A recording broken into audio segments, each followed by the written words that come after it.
Hi friends, welcome back to my YouTube channel Anusha Girisha Kannada vlog. ನಾನು ಈ ಲಾಗ್ನ ವೈಕುಂಠ ಏಕಾದಶಿ ದಿನದಿಂದ ಸ್ಟಾರ್ಟ್ ಮಾಡ್ತೀನಿ, ಅಂದರೆ ಸಾಯಂಕಾಲದಿಂದ ಸ್ಟಾರ್ಟ್ ಮಾಡ್ತಾ ಇದ್ದೀನಿ. ಮನೆಯಲ್ಲಿ ಬೆಳಗ್ಗೆ ಎಲ್ಲ ಪೂಜೆ ಎಲ್ಲ ಮುಗಿಸಿ ಹೋಟೆಲ್ಗೆ ಹೋಗಿ ಮತ್ತು ಸಾಯಂಕಾಲ ಬಂದಾಯಿತು. ಇವಾಗೆಲ್ಲ ರೆಡಿಯಾಗಿ ದೇವಸ್ಥಾನಕ್ಕೆ ಹೋಗೋಣ ಅಂತ ಹೊರಟಿದ್ದೀವಿ. ಅಂದರೆ ನಮ್ಮ ಏರಿಯಾದಲ್ಲೇ ಇರೋ ವೆಂಕಟೇಶ್ವರ ಮತ್ತು ಶನಿ ಮಹಾತ್ಮನ ದೇವಸ್ಥಾನಕ್ಕೆ ಹೋಗ್ತಾ ಇದ್ದೀವಿ. ಅಲ್ಲಿ ಹೋಗಿ ದೇವ್ರಿಗೆ ಅಲಂಕಾರ ಅಂತೂ ತುಂಬ ಚೆನ್ನಾಗಿ ಮಾಡಿದರು, ಸಿಕ್ಕಾಪಟ್ಟೆ ಇಷ್ಟ ಆಯಿತು. ಅಲ್ಲೆಲ್ಲ ದೇವರನ್ನೆಲ್ಲ ನೋಡಿಕೊಂಡು ಮತ್ತು ಅಲ್ಲೇ ಪಕ್ಕದಲ್ಲೇ ಶನೈಶ್ವರನ ದೇವಸ್ಥಾನ ಎರಡು ಒಟ್ಟಿಗೆ ಇದೆ. ವೆಂಕಟರಮಣ ಸ್ವಾಮಿ ಮತ್ತು ಶನೈಶ್ವರ ಎರಡು ಒಟ್ಟಿಗೆ ಇದೆ. ಅದನ್ನೆಲ್ಲ ನೋಡಿಕೊಂಡು ದ್ವಾರ ಬಾಗಿಲನ್ನೆಲ್ಲ ನೋಡಿಕೊಂಡು ಮತ್ತು ನಾವು ನೆಕ್ಸ್ಟ್ ಹೊರಟಿದ್ದು ಮಾಗಡಿ ಮೇನ್ ರೋಡಲ್ಲಿರೋ ಕೊಟ್ಕೆಪಾಳ್ಯ ಮುತ್ತರಾಯನ ಸ್ವಾಮಿ ದೇವಸ್ಥಾನಕ್ಕೆ. ಅಲ್ಲೂ ಅಷ್ಟೇ ಕ್ಯೂ ಅಂತೂ ತುಂಬ ಈಚೆಗಡೆಯಿಂದನೇ ಇತ್ತು. ನಾನಂತೂ ಇಲ್ಲ ಬೇಡ ಆಗಲ್ಲ, ಮತ್ತು ಇನ್ನೊಂದು ದೇವಸ್ಥಾನಕ್ಕೆ ಹೋಗೋದಿತ್ತು ನಾವು. ಹಂಗಾಗಿ ಆ ಕಡೆಯಿಂದ ಬರಬೇಕಾದ್ರೂ ಹೋಗೋಣ, ಆವಾಗ ರಶ್ ಎಲ್ಲ ಕಮ್ಮಿ ಇರುತ್ತೆ ಅಂತ ಅಂದ್ಕೊಂಡೆ ನಮ್ಮ ಮನೆಯವರಿಗೆ. ಇಲ್ಲ ಇವಾಗಲೇ ಹೋಗೋಣ, ಅಲ್ಲಿಂದ ಬರೋಷ್ಟೊತ್ತಿಗೆ ಲೇಟ್ ಆಗುತ್ತೆ ಅಂತೇಳಿ ಹೋಗಿದ್ವಿ. ಎಂಟ್ರೆನ್ಸ್ವರೆಗೂ ಹೋದ್ವಿ. ಅಲ್ಲಿ ಎಂಟ್ರೆನ್ಸಿಗೆ ಹೋದ್ಮೇಲೆ ಯಾರೋ ಒಬ್ಬರು ಪರಿಚಯದವರಿದ್ದರು, ಆ ದೇವಸ್ಥಾನದವರು. ಅವರು ಇಲ್ಲ ಬನ್ನಿ ಒಳಗಡೆಗೆ ಅಂತ ಡೈರೆಕ್ಟ್ ಹೆಂಗೋ ಬಿಟ್ಕೊಂಡ್ರು. ಇಲ್ಲ ನೀನು ಇನ್ನೂ ಒಂದು ಹಾಫ್ ಆನ್ ಅವರ್ ಅಲ್ಲೇ ಕ್ಯೂನಲ್ಲೇ ಆಗಿಬಿಟ್ಟಿರೋದು. ದೇವರಿಗೆ ಅಲಂಕಾರ ಅಂತೂ ಎಲ್ಲ ಕಡೆ ತುಂಬ ಚೆನ್ನಾಗಿ ಮಾಡಿದರು. ನನಗಂತೂ ಸಿಕ್ಕಾಪಟ್ಟೆ ಇಷ್ಟ ಆಯಿತು. ಇಲ್ಲಿ 3 ದೇವರಿದ್ದಾವೆ. ಒಂದು ವೆಂಕಟೇಶ್ವರ, ಮತ್ತು ಇನ್ನೊಂದು ಮುತ್ತರಾಯನ ಸ್ವಾಮಿ, ಮತ್ತು ಇನ್ನೊಂದು ಸೀತಾ ರಾಮ ಲಕ್ಷ್ಮಣ 3 ಒಟ್ಟಿಗೆ ಇದ್ದಾವೆ. ಇಲ್ಲಂತೂ ಈ ದೇವಸ್ಥಾನದಲ್ಲಂತೂ ಈಚೆಗಡೆ ವಾತಾವರಣ ತುಂಬ ಚೆನ್ನಾಗಿದೆ. ಬಟ್ ಏನೇ ಒಂದು ಫಂಕ್ಷನ್ ಮಾಡಬೇಕಾದ್ರೂ ಅಷ್ಟೇ ತುಂಬ ಚೆನ್ನಾಗಿರುತ್ತೆ ವಾತಾವರಣ. ಅದನ್ನ ತೋರಿಸ್ತೀನಿ. ಅಲ್ಲೇ ಪಕ್ಕದಲ್ಲಿರೋ ಮಲೆ ಮಹದೇಶ್ವರನ ದೇವಸ್ಥಾನಕ್ಕೂ ಹೋಗಿ ಅಲ್ಲೆಲ್ಲ ನಮಸ್ಕಾರ ಹಾಕ್ಕೊಂಡ್ಬಂದ್ವಿ. ನೋಡಿ ಇಲ್ಲಂತೂ ಈ ಮದುವೆ ಮತ್ತು ಬರ್ತಡೇ ಇವೆಲ್ಲ ಮಾಡೋಕ್ಕೆ ವಾತಾವರಣ ತುಂಬ ಚೆನ್ನಾಗಿರುತ್ತೆ. ಜನ ಅಂತೂ ಸಿಕ್ಕಾಪಟ್ಟೆ ರಶ್ ಇದ್ದರು. ನೋಡ್ಬೋದು ಎಷ್ಟು ಚೆನ್ನಾಗಿ ದೇವರಿಗೆ ಅಲಂಕಾರ ಮತ್ತು ದೇವಸ್ಥಾನಕ್ಕೆಲ್ಲ ಲೈಟಿಂಗ್ಸ್ ಎಲ್ಲ ಮಾಡಿದರು ಅಂತ. ಇನ್ನು ನೆಕ್ಸ್ಟ್ ನಾವು ಇದನ್ನೆಲ್ಲ ಮುಗಿಸ್ಕೊಂಡು ಹೋಗಿದ್ದು ಇಸ್ಕಾನಿಗೆ.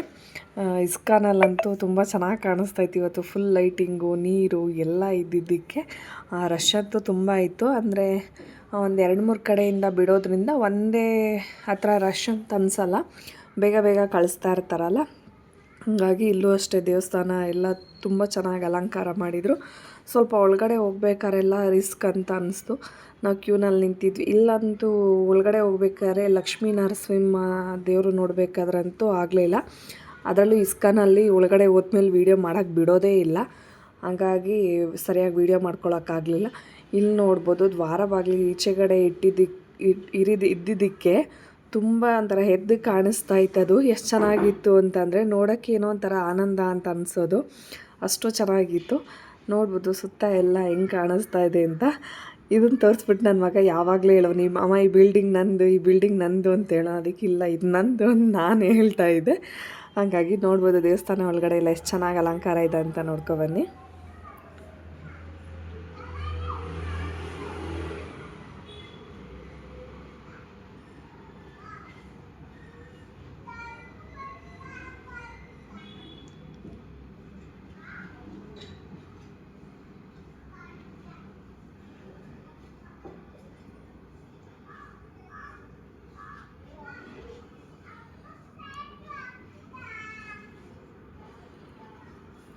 ಇಸ್ಕಾನಿಗೆ ಇದು ಬಿಟ್ಟರೆ ಕಾರ್ತಿಕ ದೀಪೋತ್ಸವದಲ್ಲೂ ಹೋಗ್ಬೋದು. ಅವಾಗೂ ಅಷ್ಟೇ ಅಲಂಕಾರ ಎಲ್ಲ ತುಂಬ ಚೆನ್ನಾಗಿ ಮಾಡ್ತಾರೆ. ಕಾರ್ತಿಕ ಮಾಸದಲ್ಲಿ ಹೋದ್ರೂ ಅಷ್ಟೇ ತುಂಬ ಚೆನ್ನಾಗಿರುತ್ತೆ. ಅವಾಗೂ ನೋಡೋಕೆ ಚೆನ್ನಾಗಿರುತ್ತೆ ದೇವಸ್ಥಾನದಲ್ಲಿ.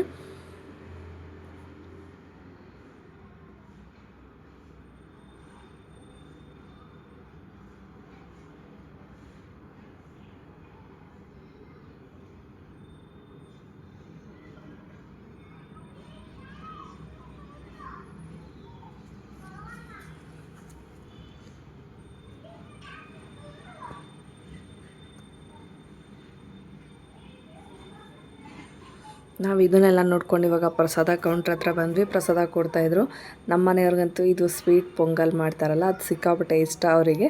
ಹಂಗಾಗಿ 4 ಆಳಿಗೂ ಒಂದೊಂದೆಲ್ಲ ಪ್ರಸಾದ ತೊಗೊಂಡು ಅಲ್ಲೆಲ್ಲ ತಿಂದ್ಬಿಟ್ಟು ಮತ್ತು ಅಲ್ಲೇ ನಿಯರೆಸ್ಟ್ ಒಂದು ವೆಂಕಟರಮಣ ಸ್ವಾಮಿ ದೇವಸ್ಥಾನ ಇತ್ತು, ಅಲ್ಲಿಗೂ ಹೋಗೋಣ ಅಂದ್ಕೊಂಡ್ವಿ. ಅಷ್ಟೊತ್ತಿಗೆ ಅದು ಕ್ಲೋಸ್ ಮಾಡಿದ್ರಾಗಲೇ ಒಂದು 10:30 ಆಗಿತ್ತು.